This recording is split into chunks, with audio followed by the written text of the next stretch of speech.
Hey there YouTube, this is Vargas XX78 with another collection pickup video. Once again it was my comic run, so I went to pick up all the comic books that I had on hold for this past month.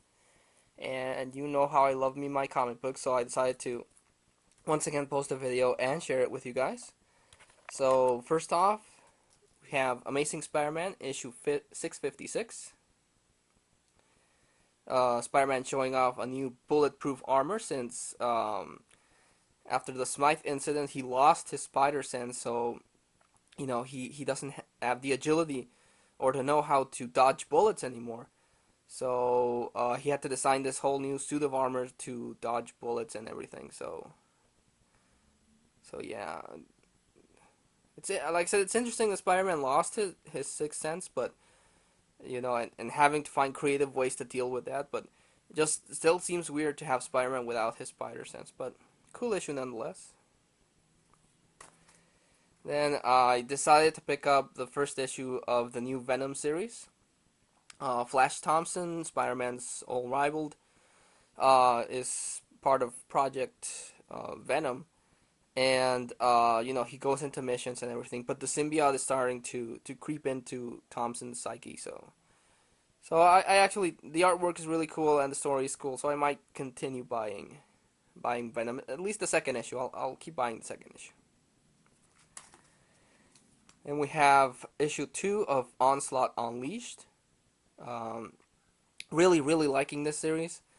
The Secret Avengers and the Young Allies are still trying to stop the return of Onslaught, who's taken possession of Nomad. And he's slowly building up in power, and he impales the Beast and everything. So really liking this series. Onslaught's like my favorite villain in recent years, so really glad to have him back. And we have the prologue for the big Marvel summer event, Fear Itself, Book of the Skull.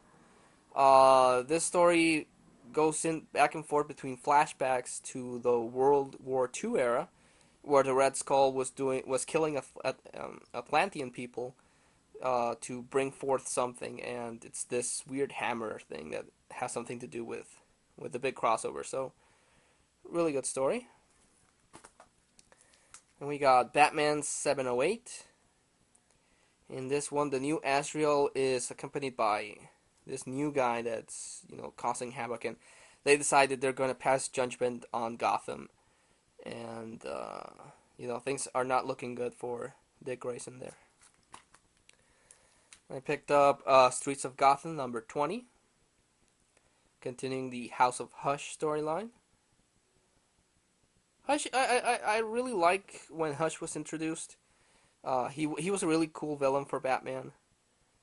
So really glad to see him in books. And we have Streets of Gotham 21, which turned out to be the last issue. I also find it weird that every time they're gonna cancel a Batman series, they end it with Hush. But by the end of this issue, Hush's plans don't pan out. And this crazy guy rips his Bruce Wayne face off, so he's back to looking all faceless and everything. So yeah, I guess that's Hush will be put on hold for a while because Batman's off, with his Batman ink and everything. Which is a shame because, like I said, I really like the Hush characters. And we have Batman and Robin issue 21. Batman and Robin are dealing with this White Knight guy. He's this guy engulfed in light, and he's passing judgment on people and dressing them up as angels and killing them. He's a really weird guy, but I also really digging. Peter J. Tomasi and Patrick Gleason are doing some good work there. And after a long time, we have Batman Incorporated number 3. This book took its while to come out, but Batman is trying to recruit El Gaucho right there to become the new Batman. And they encountered a villain called El Sombrero, who appeared last time in the R.I.P. issue of Batman. So he's trying to deal with that. And Batman Incorporated issue 4 guest stars Batwoman. And they're still trying to deal with El Sombrero. Good issues. Wasn't going to pick it up, but I finally broke down and picked up FF issue 1. Mostly because they included Spider-Man, and I don't collect Fantastic Four, but I read that the one with the Human Torch, and then the epilogue, and I decided to give this one a shot. It has some interesting things. By the end of this issue, Doctor Doom joins the team, so that's gonna be interesting. I might also pick up issue 2 just to see what's up with that. Picked up Green Lantern 63, which starts off the War of the Green Lanterns. Krona has taken possession of all the entities on this issue. Every single entity is under his control, so he goes to Oa, and he's gonna, do his evil master plan and everything. So that continues to Green Lantern issue 64. He makes all the entities take possession of the Guardians, and he puts Parallax in the central battery, so all the Green Lanterns now experience fear, so yeah, things are not looking good. And apparently, during a flashback or something, or a flash forward from the Book of Dark, or the Book of the Black, I'm sorry, there's only going to be 3 Green Lanterns left, so they show an image of Hal Jordan and Kyle Reiner, Guy Gardner, and fighting for the Green Lantern, so that's going to be interesting. And we got Brightest Day issue 21.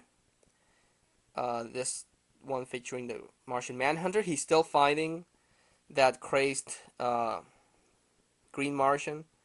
So, he finally takes care of that, and the White Lantern asks him to choose between Mars or the Earth, and he chooses Mars. And then he kind of fuses with the Earth or something. So that's another guy that was brought back and killed off. And we got Brightest Day issue 22. Turns out the Anti-Monitor was the one behind the Black Lantern Firestorm. So Black Lantern Firestorm takes the White Lantern to him so he can start draining life force. Firestorm catches up to him, and Professor Stein dies. They stop the Anti-Monitor. All the Black Lanterns are killed very easily. And by the end of the issue, he teleports back to Earth. And, he meets up with Deadman, who has to give him the White Lantern so he can save the world. But this series will end with issue 24, so only 2 more issues to go. Then we got Superman Batman issue 82. Superman is thrust into the future where these 4 evil magicians make a super spell to block out the sun. So that's why, in the future everything's magic based and whatnot. So Superman's trying to help Batman stop things in the future, while the Shadow Pack is trying to fix things in the past. So really, really interesting take on the world. And we got Justice League issue 55. Once again, Justice League has its own story, but is crossing over with another one. This one crosses over with the Reign of Doomsday. Doomsday on the DC side is one of my favorite villains. He's just like this unstoppable evil force that can't be stopped. So, and even if you do somehow, stop him again, he comes back stronger. So, but they do kind of spoil what the surprise at the ending, because there's the cyborg Superman. So Doomsday starts attacking, and you don't know why, but then, well, it's because the cyborg Superman is there. And also, they're still continuing their plot with the whole Eclipso thing. So yeah. And we got Simpsons Comics 176. Love the Simpsons. Really cool cover. In this one, Lisa actually helps out the crazy cat lady, and she turns her normal, which is something they already did on the TV show, but this one gives it a different take. So gotta love the Simpsons. And we have Age of X Chapter 3, X-Men Legacy issue 246. This is weird. I thought it was supposed to be some sort of alternate dimension, like the Age of Apocalypse, but it seems more like a mind trap. All the telepaths are gone, so Rogue, who is a Legacy in this new timeline, figures that something's fishy, and she goes to Wolverine, and Magneto wants to stop her, so because he might know something of what's going on, and things are totally not what they seem. So really, really, really different take on what I thought would be Age of X.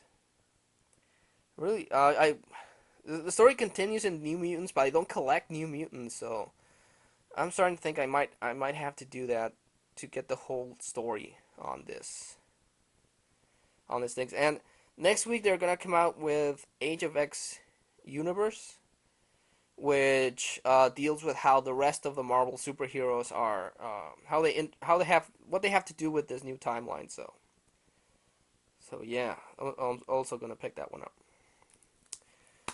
Okay, I don't think I have that much time left, so I'm gonna stop the video here, and please stay tuned for part 2.